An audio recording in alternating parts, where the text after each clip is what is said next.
Hello friends, now last lecture में हमने illustration number 2, illustration number 3 कर लिया था, राइट, जिसमें हमने फुल सब्सक्रिप्शन और अंडर सब्सक्रिप्शन की बात पढ़ी थी।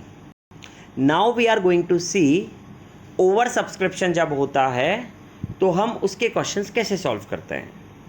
तो पहले हम इलिस्ट्रेशन नंबर 4 करते हैं जो कि सिंपल ओवर सब्सक्रिप्शन के बारे में बता रहा है। तो let us read that illustration now.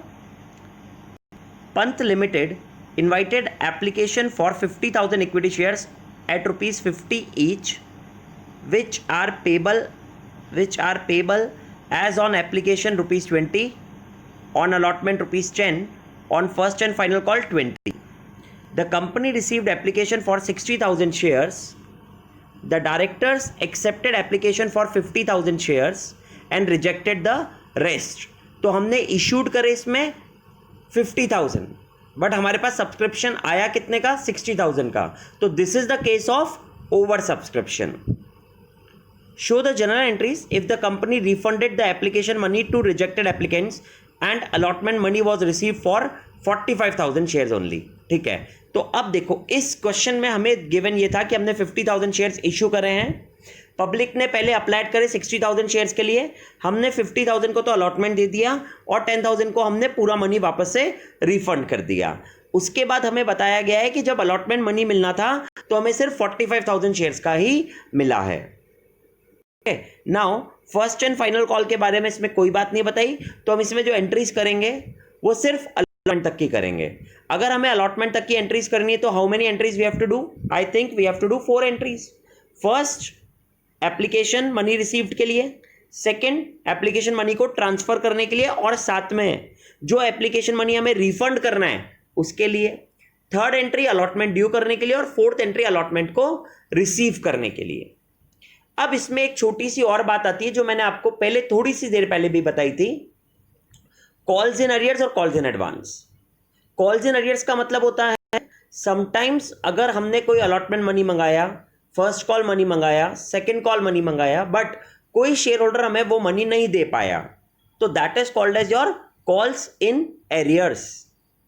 और कॉल्स इन एडवांस का मतलब होता है किसी पर्सन ने हमें एप्लीकेशन या अलॉटमेंट के टाइम ही फ्यूचर कॉल्स का मनी पहले से ही दे दिया, तो that will be called as your calls in advance. अब इस क्वेश्चन को सॉल्व करते हुए सबसे पहले देखो हम फर्स्ट एंट्री करेंगे bank account debit to share application. ये जब आप एंट्री पास करोगे bank account debit to share application, तो हमारे पास 60,000 शेयर्स आए थे। हमारे पास एप्लीकेशन कितने का आया था? हमारे पास एप्लीकेशन आया था 60,000 शेयर्स का। देखो ये दे रखा है क्वेश्चन में, 60,000 शेयर्स का आपके पास एप्लीकेशन आया था। वो 60,000 पर एप्लीकेशन मनी था 20, तो 60,000 into 20 will give you 12 lakh rupees. तो आप फर्स्ट एंट्री हमेशा करोगे जितने से आपके पास एप्लीकेशन मनी आया है, तो bank account debit to share application हो गई। सेकेंड एंट्री हम करेंगे share application account debit to share capital transfer वाली एंट्री, और साथ में हम शेयर एप्लीकेशन मनी जो हमें रिफंड करना है, रिजेक्ट कर दी हमने 10,000 एप्लीकेशंस को, तो वो रिफंड में चला जाएगा, तो टू बैंक हो जाएगा। तो second entry will be share application account debit to share capital to bank. अब इस वाली एंट्री करते टाइम शेयर एप्लीकेशन में तो 12 लाख ही आ गया, सेकेंड एंट्री के फर्स्ट वाले में तो डेबिट साइड करके, क्रेडिट साइड में शेयर एप्लीकेशन में जितना आप अलॉटमेंट दे रहे हो सिर्फ उतने ही शेयर्स को एप्लीकेशन मनी से मल्टीप्लाई करेंगे। तो हम 50,000 शेयर्स को मल्टीप्लाई करेंगे 20 रुपीज से, तो we are going to get that amount, और वो अमाउंट हम 10 लाख रुपीज ट्रांसफर कर देंगे हमारा कैपिटल में। ये देखो आपकी सेकेंड एंट्री ये रही, इक्विटी शेयर कैपिटल में ट्रांसफर कर दिया 10 लाख रुपीज, और जो रिफंड करना है वो बैंक में चला जाएगा, तो टू बैंक आ गया, 10,000 shares in 20 rupees each, that is 2 lakh rupees. तो ये हमारी सेकेंड एंट्री भी हो गई। ये इलिस्ट्रेशंस बहुत इजी हैं, 4, 5, 6 बहुत इजी हैं, 7th हमें थोड़ा सा पढ़ने का है, बाकी और ये सब इलिस्ट्रेशंस आगे के बहुत इजी हैं। आगे बढ़ते हैं हम अब इसके। अब हम जब अलॉटमेंट ड्यू करेंगे तो अलॉटमेंट ड्यू की तो एंट्री सिंपल होगी, share allotment account debit to share capital, और जब आप ये एंट्री पास करोगे share allotment account debit to share capital, तो आई बिलीव 50,000 शेयर्स जो हमने इश्यू करे थे multiplied by allotment money of 10, तो 5 लाख आ जाएगा। अब ये जो मनी हमें मिली उसकी एंट्री होनी थी bank account debit to share allotment, but क्योंकि हमें सिर्फ 45,000 शेयर से ही अमाउंट मिला है, तो हमें या तो हम दो तरीके से इस एंट्री को पास कर सकते हैं। एक सिंपल कर देंगे bank account debit to share allotment, वो 4,50,4,50 से हो जाएगी भाई, 45,000 इंटू 10। बट अगर हम चाहें तो हम इसमें कॉल्स इन अरियर्स अकाउंट भी ओपन कर सकते हैं। तो हमारी एंट्री बन जाएगी bank account debit calls in arrears account debit to share allotment. Bank account में तो 4,50,000 ही आएगा और कॉल्स इन एरियर्स में जो अमाउंट नहीं मिला वो आ जाएगा। तो 5,000 शेयर्स इंटू 10 50,000 आ जाएगा और शेयर अलॉटमेंट मनी पूरा हो जाएगा 5 लाख रुपीज का।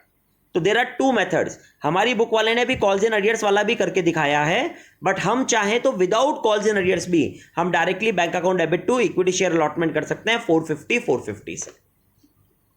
तो this is the how you actually completed your illustration number 4।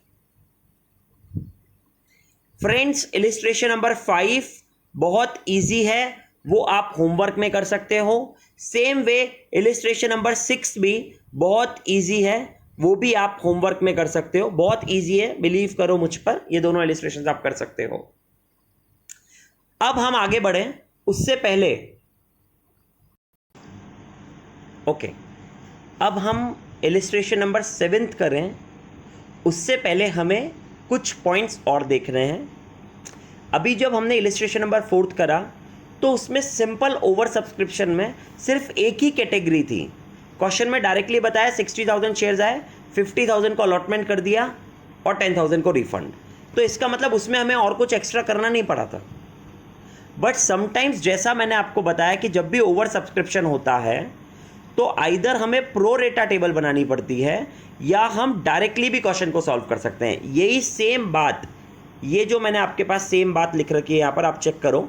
मैंने लिखा है कि अगर ओवर सब्सक्रिप्शन हुआ तो either prepare the pro rata table और सॉल्व डायरेक्टली एंट्रीज।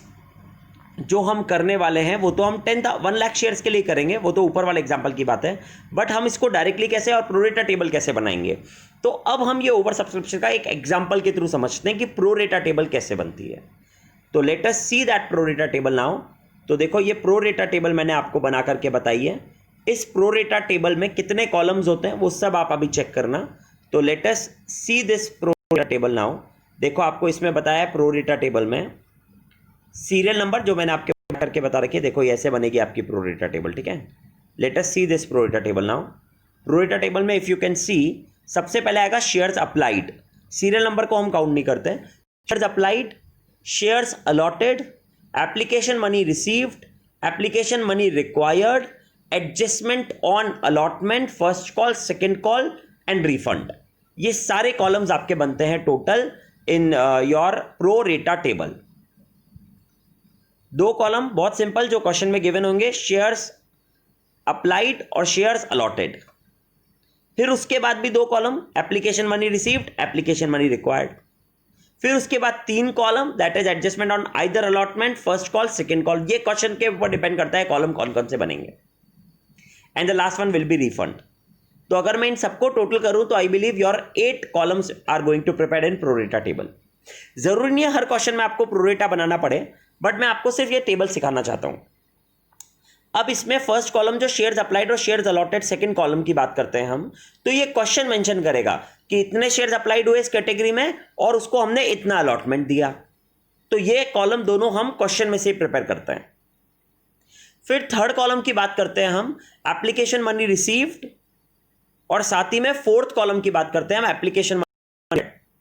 इन दोनों कॉलम्स में अमाउंट आता है। फर्स्ट कॉलम यानी शेयर्स अप्लाइड का जो कॉलम है, ये वाला जो कॉलम था शेयर्स अप्लाइड का, इस कॉलम को अगर हम एप्लीकेशन मनी से मल्टीप्लाई करेंगे, यहां पर नंबर ऑफ शेयर्स को when you will multiply by application money, तो आपका थर्ड कॉलम आ जाएगा, that is application money received वाला, that is your this column will come.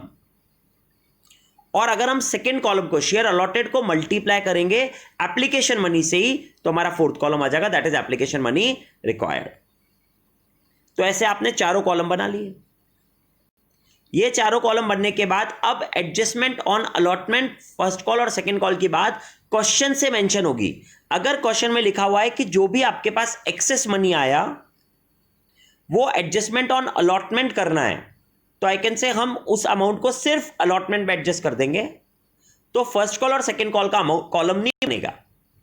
But अगर क्वेश्चन में मेंशन है कि आप एक्सेस मनी को allotment, first call, second call तीनों में एडजस्ट कर सकते हो, तो तीनों कॉलम बन जाएंगे। और अगर क्वेश्चन में कुछ भी मेंशन नहीं है इसके रिगार्डिंग कि हमें अलॉटमेंट के साथ, मतलब ये अलॉटमेंट में एडजस्ट करना है नहीं करना है, फर्स्ट कॉल में एडजस्ट करना है नहीं करना है, सेकंड कॉल में करना है नहीं करना है, ऐसा कुछ गिवन नहीं है। और ये भी नहीं बोला कि एक्सेस मनी को रिफंड करना है, ऐसा भी नहीं बोला है क्वेश्चन में। तो आई बिलीव हमेशा बाय डिफॉल्ट हमें अलॉटमेंट में तो एडजस्टमेंट करना ही करना है। फर्स्ट कॉल, सेकंड कॉल पर एडजस्टमेंट जब ही होगा जब क्वेश्चन में उसके बारे में इंफॉर्मेशन गिवन होगी। And then last column refund का बनेगा। रिफंड मतलब जब एक्सेस मनी आपको वापस देना है। अब इस प्रोरेटा टेबल को कैसे बनाएंगे, क्वेश्चन कैसे सॉल्व होगा, तो उसके लिए हम एक एग्जांपल देखते हैं।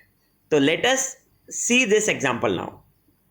देखो मैंने आपको एग्जांपल दे रखा है यहां पर। फॉर एग्जांपल आप ये पढ़ सकते हो पूरा। For example issued 1 lakh share जो है, अप्लाइड यानी पब्लिक ने जो अप्लाइड करा, हमने इशू 1 लाख करे थे मगर पब्लिक ने अप्लाई करा 3,55,000 शेयर्स का। अब ये जो पब्लिक ने अप्लाई करा 3,55,000 शेयर्स का, तो ये किस कैटेगरी में अप्लाइड हुआ और हमने उसके अगेंस्ट अलॉटमेंट कैसे दिया। तो लेट अस रीड दिस। जो मैंने आपको एग्जांपल दे रखा है कि जिन्होंने 5,000 अप्लाइड करा था, एक शेयर होल्डर था या कुछ शेयर होल्डर थे, टोटल 5,000 शेयर उन्होंने अप्लाइड करे थे, उनको मैंने फुल अलॉटमेंट दे दिया। सेकंड, कुछ 30,000 शेयर्स वाले थे, उन 30,000 शेयर्स वालों को मैंने हाफ अलॉटमेंट करा है। इसका मतलब मैं बोल सकता हूं जिन्होंने जो टोटल 30,000 के लिए हाफ अलॉटमेंट करा, मतलब मैंने 2 शेयर के बदले 1 शेयर दिया। इसका मतलब मैंने अलॉटमेंट 15,000 शेयर्स का करा 30,000 वाले को। और थर्ड कैटेगरी में बताया है कि 3,20,000 जो अप्लाइड हुए थे, तो 4 शेयर्स के बदले मैंने 1 ही शेयर दिया। For 4 shares I have given only allotted 1 share. तो 320 का अगर अप्लाइड करा तो 1/4 ही मैंने अलॉट करा है। इसका मतलब मैंने 80,000 शेयर्स ही अलॉट करे हैं। तो अब अगर आप चेक करोगे कि शेयर्स अप्लाइड वाज 5,000, 30,000 एंड 3,20,000, तो शेयर्स अलॉटेड फुल, हाफ और 1/4 थे। तो इसका मतलब दैट विल बी 5,000, 15,000 एंड 80,000। तो इस तरीके से हम ये शेयर्स अप्लाइड और शेयर्स अलॉटेड का कॉलम बना सकते हैं। अब जब हम थर्ड कॉलम की बात करेंगे, एप्लीकेशन मनी रिसीव्ड और एप्लीकेशन मनी रिक्वायर्ड, तो उसके लिए हमें यह भी इंफॉर्मेशन पता होनी चाहिए कि एप्लीकेशन में मनी कितना था, फर्स्ट कॉल पर मनी कितना था, अलॉटमेंट पर मनी कितना था, that all be required, right. तो अभी मैंने आपको बता दिया इश्यूड एट 14, तो 10 रुपए का शेयर 14 रुपीज पर इश्यूड है। इसका मतलब 4 रुपीज का इसमें सिक्योरिटीज प्रीमियम है। एप्लीकेशन पर कितना रुपीज मंगवाया मैंने, 2 रुपीज मंगवाया मैंने एप्लीकेशन पर। I call 2 rupees on application. Allotment पर मैंने मंगाया ₹5 और जिसमें मैंने बता दिया कि इंक्लूडिंग प्रीमियम भी है। एंड देन फाइनल कॉल पर रिमेनिंग अमाउंट मंगाया है। तो टोटल 14 हुआ, 2 रुपीज एप्लीकेशन पर, अलॉटमेंट पर 5 रुपीज हुआ, तो ये 7 रुपीज ही आ रहा है। तो 3 रुपीज जो बचा, सॉरी 3 नहीं, 3 + 4 दैट इज 14 रुपीज टोटल है ना। तो 10 रुपीज का फेस वैल्यू है, 4 रुपीज का प्रीमियम, मगर वो प्रीमियम अलॉटमेंट के साथ नहीं है। तो जो फेस वैल्यू का 7 रुपीज बचा है वो फाइनल कॉल में आ जाएगा। और आप डायरेक्टली कर लो ना, 14 में से 7 आ गए आपके पास, तो जो आपके पास 7 रुपीज रिमेनिंग आए वो फाइनल कॉल में आ जाएंगे।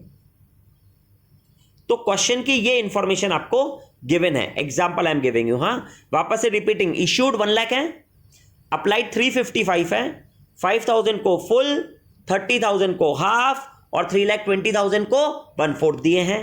एप्लीकेशन मनी 2 रुपीज का, allotment money including premium 5 rupees का है, तो मैं उसको बोल सकता हूं 1 + 4 है, क्योंकि 4 रुपीज तो प्रीमियम है और 1 रुपीज शेयर कैपिटल के रिगार्डिंग है। और रिमेनिंग अमाउंट फर्स्ट और फाइनल कॉल पर मिला तो वो 7 रुपीज हो गया। तो ये इंफॉर्मेशन मुझे गिवन है। तो इसके through how we are going to prepare pro rata table and how we are going to pass the journal entries, let us see that now. तो ये प्रोरेटा टेबल जब आप बना लोगे, वापस से कॉलम रिपीट कर रहा हूं मैं, shares applied, shares allotted, application money received, application money required, adjustment on allotment, first call, second call and refund. अब इस वाली टेबल में अगर मैं, या इस इलिस्ट्रेशन या इस क्वेश्चन में मैं अगर बात करूं आपसे, जो मैंने आपको एग्जांपल दिया है, इसमें कुछ मेंशन नहीं करा कि एक्सेस मनी का क्या करेंगे। तो आई वांट टू से when nothing is mention, it will be only adjusted towards allotment. अगर उससे भी एक्सेस होगा तो वो डायरेक्टली रिफंड हो जाएगा, फर्स्ट कॉल सेकंड कॉल बनाने की जरूरत नहीं है।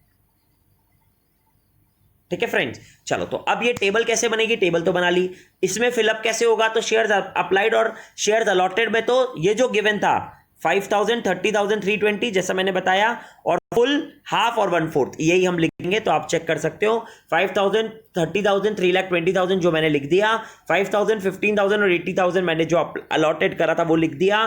तो आप इसका टोटल करोगे तो 355 और 1 लाख आ गया। एक बार आपने टेबल पे ये दोनों कॉलम बना लिए, तो अब एप्लीकेशन मनी रिसीव्ड और एप्लीकेशन मनी रिक्वायर्ड, ये दोनों कॉलम कैसे आएंगे, फर्स्ट कॉलम को हम एप्लीकेशन मनी से मल्टीप्लाई करेंगे तो थर्ड कॉलम आ जाएगा, और शेयर अलॉटेड के कॉलम को, सेकंड कॉलम को मल्टीप्लाई करेंगे एप्लीकेशन मनी से तो fourth column application money required आ जाएगा। तो 2 रुपीज का एप्लीकेशन मनी हमें क्वेश्चन में बताया था, तो 5,000 into 2 will give you application money received of 10,000, 30,000 into 2 60,000, और 3,20,000 इंटू 2 विल गिव यू 6,40,000। ऐसे ही 355 इंटू 2 कर दोगे तो 7,10,000 आ जाएगा टोटल का। In the same manner 5,000 into 2 10,000 यहां आ जाएगा, 15,000 इंटू 2 30,000 यहां आ जाएगा, और 80,000 इंटू 2 1,60,000 आ जाएगा। तो ऐसे हम थर्ड और फोर्थ कॉलम बना लेंगे। देखो ये मैंने थर्ड और फोर्थ कॉलम बना लिया।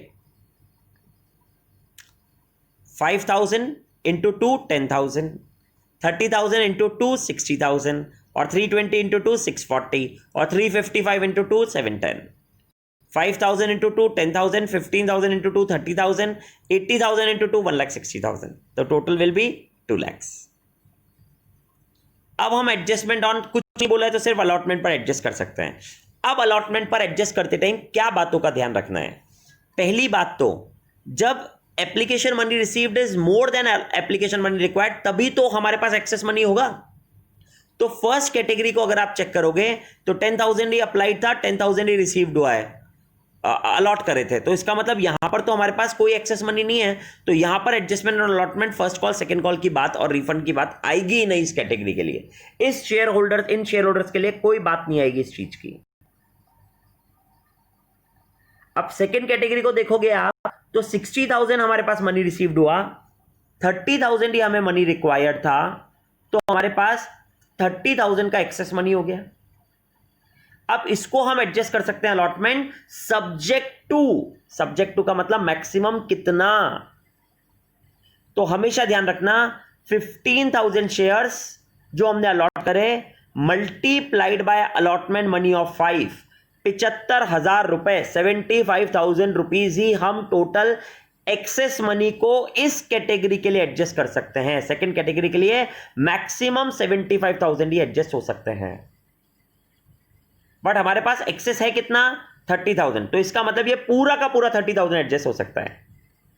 बट अगर सपोज करो हमारे पास यहां पर 80,000 एक्सेस होता, ये एक्सेस मनी 60 माइनस 30 की जगह 80,000, 30,000 की जगह 80,000 एक्सेस आ जाता, तो हम मैक्सिमम एडजस्टमेंट पर अलॉटमेंट कितना कर पाते हैं। तो जितने शेयर्स अलॉट करें 15,000 इंटू 5, यानी we can adjust only 75,000 over here. तो सर जो और एक्सेस होगा 5,000 वो कहां जाएगा, वो रिफंड में चला जाएगा डायरेक्टली। बट अभी अगर हम बात कर रहे हैं तो अभी हमारे पास एक्सेस 30,000 है और हमें रिक्वायर्ड अलॉटमेंट पर 75 है, तो इसका मतलब हम यहां पर एक्सेस 30 पूरा का पूरा एडजस्ट कर सकते हैं। अब थर्ड कैटेगरी की बात करते हैं, 640 माइनस 160। जब आप 640 माइनस 160 करोगे तो आपके पास 4,80,000 आएंगे। 640 माइनस 160 करेक्ट है ना, 4,80,000। हाँ, अब 80,000 इंटू 5 करो आप, अलॉटमेंट के मनी से मल्टीप्लाई करो आप 80,000 इंटू 5, मेरे को बताओ मैक्सिमम कितना होगा 4 lakhs। आपके पास एक्सेस कितना है 480, तो आप एडजस्टमेंट और अलॉटमेंट कितना कर सकते हो मैक्सिमम यहां पर 4 lakhs का ही कर सकते हो। और जो तो भी और एक्सेस बच गया 80,000 का, वो कहां चला जाएगा? वो रिफंड के कॉलम में चला जाएगा। वो फर्स्ट कॉल सेकंड कॉल में एडजस्ट क्यों नहीं हुआ? इसलिए नहीं हुआ क्योंकि क्वेश्चन में कोई इंफॉर्मेशन नहीं है।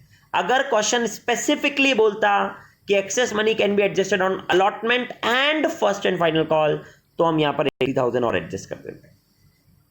ऐसा नहीं बोला तो सिर्फ अलॉटमेंट पर होगा और एक्सेस मनी रिफंड हो जाएगा। तो इस तरीके से हमने ये 4 कॉल के बाद देखो आप, ये एडजस्टमेंट अलॉटमेंट 60 माइनस 30 करके 30, 640 माइनस 160 करके 4 लाख वो लिख दिया, और जो 80,000 का एक्सेस था वो हमने रिफंड कॉलम में दिखा दिया। अब आप चेक कर सकते हो इस प्रो डेटा टेबल को।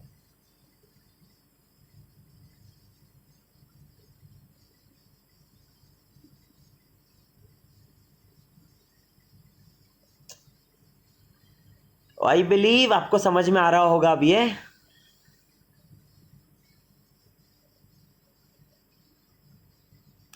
अब हम इसके थोड़ा सा आगे चलेंगे तो अब हम ये देखेंगे कि इसकी जर्नल एंट्रीज कैसे करनी है हमको, राइट। तो जब हम जर्नल एंट्रीज की बात करते हैं तो इसमें भी वापस हमारे पास 3 चीजें हैं ना, एप्लीकेशन, अलॉटमेंट और फर्स्ट एंड फाइनल कॉल। अब हम बात करते हैं 3 है इंस्टॉलमेंट, तो 6 एंट्रीज होंगी, साथ में इसमें प्रीमियम भी है तो उसकी भी एंट्री हो जाएगी। तो फर्स्ट एंट्री तो सिंपल है, थर्ड कॉलम से हमेशा एंट्री होगी। कितना एप्लीकेशन मनी आपके पास रिसीव्ड हुआ था? 7,10,000 का। तो आप एंट्री पास करोगे, bank account debit to share application and the amount will be 7,10,000। जितना मनी आपको मिला था पूरा का पूरा मनी से आप फर्स्ट एंट्री कर दोगे। सेकेंड एंट्री की जब बात आएगी तो इस बार हमें पता है कि जो हमारे पास एप्लीकेशन मनी 7,10,000 का आया था, इसमें से 2 lakhs तो हमने शेयर कैपिटल में डालना है क्योंकि उतना ही एप्लीकेशन मनी रिक्वायर्ड था। 4,30,000 जो हमने एडजस्टमेंट ऑन अलॉटमेंट पे करा है, एप्लीकेशन का मनी एडजस्टमेंट ऑन अलॉटमेंट पे करा है, तो वो वहां ट्रांसफर हो जाएगा। और रिमेनिंग 80,000 को हमने रिफंड कराया तो वो बैंक में आ जाएगा। तो आपकी जो सेकेंड एंट्री बनेगी इस बार, जो आप पहले सिंपल करते थे share application to share capital करते थे, वो एंट्री थोड़ी सी डिफिकल्ट, मतलब थोड़ी सी चेंज हो जाएगी और वो एंट्री बन जाएगी share application account debit to share capital to share allotment and to bank. अब शेयर एप्लीकेशन में तो 7,10,000, शेयर कैपिटल अकाउंट में 2 lakhs, शेयर अलॉटमेंट अकाउंट जो आप उसमें ट्रांसफर करोगे एप्लीकेशन का वो 430, और बैंक में जो 2 बैंक करके ट्रांसफर करोगे वो 80। तो आपकी एंट्री बन गई share application account debit to share capital to share allotment to bank. Share application में 710, शेयर कैपिटल के अंदर 2 lakhs, अलॉटमेंट में 430 और बैंक में 80,000। ये आपकी सेकेंड एंट्री होगी। अब सब चीज नॉर्मल तरीके से जैसे आप करते आ रहे हो वैसे ही होगी, बस ये सेकेंड एंट्री में ध्यान रखना था। अब थर्ड एंट्री की बात करते हैं तो अलॉटमेंट ड्यू करना है। अलॉटमेंट ड्यू करते टाइम कोई प्रॉब्लम नहीं है, सिंपल एंट्री होगी, बट ड्यू करते टाइम इस बार प्रीमियम भी साथ में है तो सिक्योरिटीज प्रीमियम भी क्रेडिट कर देंगे यार। तो हमारी एंट्री बन जाएगी share allotment account debit to share capital to securities premium. ये एंट्रीज आप चेक कर सकते हो, ये देखो मैंने एंट्रीज कर रखी है, let us check that. First आपको जो मैंने बताया बैंक अकाउंट डेबिट, ये चेक करो आप देखो, bank account debit to share application, third column जो था हमारा 7,10,000। सेकेंड एंट्री मैंने बताई share application account debit 7,10,000 to share capital 2 lakhs to share allotment 430 and to bank refund जो करा 80,000 का। उसके बाद मैंने आपको थर्ड एंट्री बताई जो शेयर अलॉटमेंट ड्यू करेंगे तो share allotment account debit to share capital to securities premium. 5 rupees का था जिसमें से 1 रुपीज फेस वैल्यू के रिगार्डिंग और 4 रुपीज प्रीमियम का, तो जो 4 into 1 लाख 4 लाख रुपीज है वो सिक्योरिटीज प्रीमियम में चला गया, और 1 into 1 लाख वो शेयर कैपिटल में आ गया, और शेयर अलॉटमेंट में पूरा 5 लाख आ गया। अब ये जो आपने 5 लाख ड्यू करा शेयर अलॉटमेंट का, इसमें से 4,30,000 तो आपको एप्लीकेशन के टाइम में मिल चुका है, तो रिमेनिंग अमाउंट कितना बचेगा? That is I want to say 5 lakh minus 430 will give you 70,000 only. तो यानी अलॉटमेंट के टाइम पर अब जो हमें मनी रिसीव्ड होगा वो कितना होगा? वो होगा 70,000। तो वो 70,000 से हम एंट्री कर देंगे bank account debit to share allotment 70,000 70,000। Check कर सकते हो आप ये एंट्रीज। Third entry. इसके बाद फोर्थ एंट्री, जब हमें सॉरी फोर्थ एंट्री तो ये हो गई। फिफ्थ एंट्री, हम फर्स्ट कॉल और फाइनल कॉल को ड्यू करेंगे, तो सिंपल एंट्री है वो, तो 7 रुपीज से 7 लाख रुपीज हो जाएगा 1 लाख शेयर्स के लिए। तो share first and final call to share capital 7 lakh, ये पूरा का पूरा मिल जाएगा हमको बाद में। तो that is bank account debit to share first and final call. ये आपकी सारों 6 की 6 एंट्रीज हो गई। तो ये हमने पढ़ लिया अभी प्रो रेटा टेबल और ओवर सब्सक्रिप्शन का कैसे एडजस्टमेंट करेंगे हम। फ्रेंड्स ये आपका इलिस्ट्रेशन नंबर 7 ही था। आप चाहो तो उसको चेक कर सकते हो, that was your illustration number 7 only. 6th आप कर पाओगे, अब 7th मैं आपको पूरा पढ़ के बता देता हूं, तो आप चेक करोगे। ये आपका इलिस्ट्रेशन नंबर सेम 7 ही था जो अभी हमने एग्जाम्पल के थ्रू करा है।